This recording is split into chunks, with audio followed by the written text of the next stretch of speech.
Hey, what's going on guys, TheBrokenMachine here. Today we're going to look at some of the ways in which we can improve our kill-death ratio while still being a good teammate and helping to win the game. Objective play is always important, and you should always be sacrificing your KD to win the game and take objectives whenever you have the opportunity to do so. However, there are times when you should be trying your best to stay alive and keep control of the map. Easily avoidable deaths often give map control to your enemy team, and that could mean losing the game. Flanking is by far one of the best ways to improve your KD and help out your team. Flanking is simply where you attack from the sides. By attacking from one side, you effectively limit the angles of exposure. In other words, the angles you can be seen and attacked from. If you do manage to pull off a good flank, you may even get right behind the enemy and catch them off guard. Do this game after game and your KD will improve in no time. When flanking, always keep in mind where your enemy may come from or spawn. In this clip here from a recent gameplay, I push up right to where the enemy spawns, get a decent amount of kills, keeping the enemy at bay and away from my team, but we soon get swamped by enemies very quickly.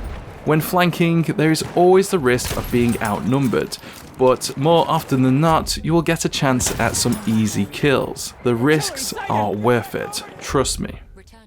Limiting angles of exposure is also a great technique to enter buildings without much trouble. Take this setup example here. By checking each section piece by piece, we limit the chances of being caught off guard. Of course, you don't need to play as slow as I am doing here. This is just an example of limiting angles of exposure in action with enemy dummies placed in common spots where people tend to be. In a real game, you can of course move much faster. This is just a good template to start with.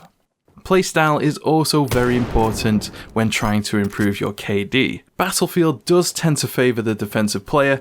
Aggressive play is possible, but until you know where your opponents are, it's always best to move from cover to cover and avoid open areas as much as possible. Now, enough on strategy and all that, what about classes? Well, the medic class is by far the easiest to improve your KD with, while also still helping out your team. What makes this class easy is the ability to heal yourself, heal your teammates, and also the ability to revive them. Reviving your teammates is a great and easy way to get a ton of easy points, keep yourself alive, and help your team win the game. Just make sure you're not one of those medics who run out instantly to revive someone.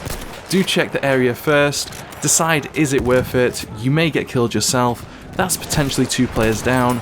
2 players off the map gives the enemy a much easier chance at taking objectives, so think before you rush out to revive. I cannot stress that enough. So many players make this mistake. I'm guilty of it. We all have done it at some point, so think before you run. One last tip for today, stop chasing targets. You don't need to drop every player you see at the time you see them. Take this clip here. This guy starts shooting me in the back while I run away and chases where they expect me to be.